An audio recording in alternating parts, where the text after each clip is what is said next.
അതുകൊണ്ട് തന്നെ first thanks പറയാനുള്ള ഇൻസ്റ്റിലിനോടാണ്. എൻ്റെ ഫോളോ അപ്പ് ചെയ്തതിന് തന്നെ പാസ് മാർക്കിനെക്കാട്ടിയും കൂടുതൽ ഞാൻ എക്സ്പെക്ട് ചെയ്തതിനെക്കാട്ടിയും കൂടുതൽ എനിക്ക് നേടിത്തന്നതിന്. പിന്നെ രണ്ടാമത് എനിക്ക് പറയാനുള്ളത് ഡോക്ക മാർക്കിനോടാണ്. ഞാനിപ്പോൾ വർക്ക് ചെയ്യുന്ന സ്പേസ് അത് എൻ്റെ സുപ്പീരിയർ ഓഫീസേഴ്സ് ആണെങ്കിലും സാറാണെങ്കിലും എനിക്ക് നല്ല സപ്പോർട്ടിങ് ആയിരുന്നു. അതുകൊണ്ടാണ് എനിക്ക് പഠിക്കാനും അതേപോലെ തന്നെ ക്ലാസ് അറ്റൻഡ് ചെയ്യാനും വർക്ക് ചെയ്യാനും എല്ലാം മുന്നോട്ട് പോകാൻ പറ്റിയത് അവരൊരു സപ്പോർട്ട് കൊണ്ടാണ്.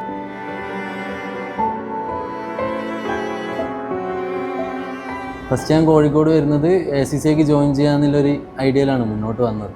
അതേപോലെ തന്നെ ഇവിടെ എത്തി ഫസ്റ്റ് ഒരു സ്ഥാപനത്തിൽ കയറി. പിന്നെ ഇവിടെ ഓഫ്ലൈൻ ക്ലാസ്സിനായിരുന്നു ഉണ്ടായത്. പക്ഷെ നമുക്കത്ര ഒരു ബെറ്ററായിട്ട് തോന്നിയിട്ടില്ല. എനിക്ക് മുന്നോട്ട് പോകാൻ പറ്റും, ഈ കോഴ്സ് എൻ്റെ കൈമിൽ കിട്ടുന്നില്ലെന്ന് എനിക്ക് തോന്നിയിട്ടില്ല.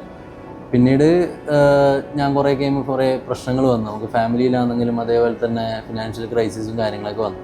ആ ഒരു ടൈമാണ് ഞാൻ പിന്നെ വർക്കിന് കയറാമെന്ന് വിചാരിക്കുന്നത്.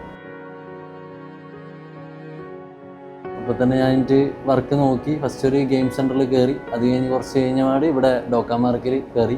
അപ്പോൾ ഞാൻ എൻ്റെ ഹെഡിനോട് ചോദിച്ചു, ഇതേപോലെ വർക്കിൻ്റെ ഇടയ്ക്ക് ക്ലാസ് ഒന്ന് അറ്റൻഡ് ചെയ്യാൻ പറ്റുമെന്ന് ചോദിച്ചു.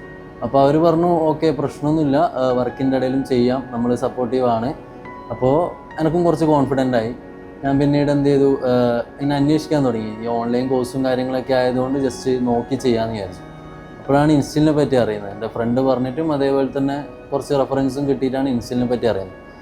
അതുപോലെ തന്നെ ക്ലാസ്സിന് കയറി, ക്ലാസ് കഴിഞ്ഞു. പിന്നെ വീക്കിലി എക്സാംസും കാര്യങ്ങളൊക്കെ ഉണ്ടാവും. അത് കുറച്ചും കൂടി എനിക്ക് ബെറ്ററായിട്ട് തോന്നി. ഇതുവരെ ഉണ്ടായ സ്റ്റഡീസിൻ്റെ ഇടയ്ക്ക് ഈ ഒരു വീക്കിലി എക്സാംസും കാര്യങ്ങളൊക്കെ ഉണ്ടായ ടൈം എനിക്ക് കുറച്ചും കൂടി കോൺഫിഡൻസ് തോന്നി. അല്ലെങ്കിൽ കഴിഞ്ഞ് പിന്നെ റിസൾട്ട് വരുമ്പോഴത്തേക്കാണ് ആകെ കിളിയങ്ങ് പോയത്. പാസ്സാവുമെന്ന് വിചാരിച്ചത് പിന്നെ നമുക്കൊരു 74 മാർക്കാണ് കിട്ടിയത്. വീട്ടിലാണെങ്കിലും ഞാൻ വീട്ടിലും പറഞ്ഞിട്ടുണ്ടായിട്ടില്ല ഇങ്ങനെ റിസൾട്ട് വരുന്നത്. അവരും ടെൻഷൻ അടിച്ച് പുലർച്ചെ റിസൾട്ടിൻ്റെ ഇടയ്ക്ക് അവരും ടെൻഷൻ അടിക്കേണ്ട വിചാരിച്ചിട്ട് ഞാൻ തന്നെ ഹാൻഡിൽ ചെയ്തു. ഉറങ്ങിയിട്ടില്ല, അന്ന് എന്തായാലും ഉറങ്ങിയിട്ടില്ല. അത് കഴിഞ്ഞ് റിസൾട്ട് വന്നു. റിസൾട്ട് വരുമ്പോഴത്തേക്ക് ആകെ ഒരു ഭയങ്കര ഹാപ്പി. എനിക്ക് ഇതുവരെ ഇങ്ങനെ ഒരു മാർക്കും അതേപോലെ തന്നെ ഇത്ര സപ്പോർട്ടിങ് ആയിട്ടുള്ളൊരു ഇൻസ്റ്റിറ്റ്യൂട്ട് എനിക്ക് കിട്ടിയിട്ടില്ല. അതുകൊണ്ട് തന്നെ ഫസ്റ്റ് താങ്ക്സ് പറയാനുള്ള ഇൻസ്റ്റിലിനോടാണ്. എൻ്റെ ഫോളോ അപ്പ് ചെയ്തതിന് തന്നെ പാസ് മാർക്കിനെക്കാട്ടിയും കൂടുതൽ ഞാൻ എക്സ്പെക്ട് ചെയ്തതിനെക്കാട്ടിയും കൂടുതൽ എനിക്ക് നേടിത്തന്നതിന്. പിന്നെ രണ്ടാമത് എനിക്ക് പറയാനുള്ളത് ഡോക്ക മാർക്കിനോടാണ്. ഞാനിപ്പോൾ വർക്ക് ചെയ്യുന്ന സ്പേസ് അത് എൻ്റെ സുപ്പീരിയർ ഓഫീസേഴ്സ് ആണെങ്കിലും സാറാണെങ്കിലും എനിക്ക് നല്ല സപ്പോർട്ടിങ് ആയിരുന്നു. അതുകൊണ്ടാണ് എനിക്ക് പഠിക്കാനും അതേപോലെ തന്നെ ക്ലാസ് അറ്റൻഡ് ചെയ്യാനും വർക്ക് ചെയ്യാനും എല്ലാം മുന്നോട്ട് പോകാൻ പറ്റിയത് അവരൊരു സപ്പോർട്ട് കൊണ്ടാണ്.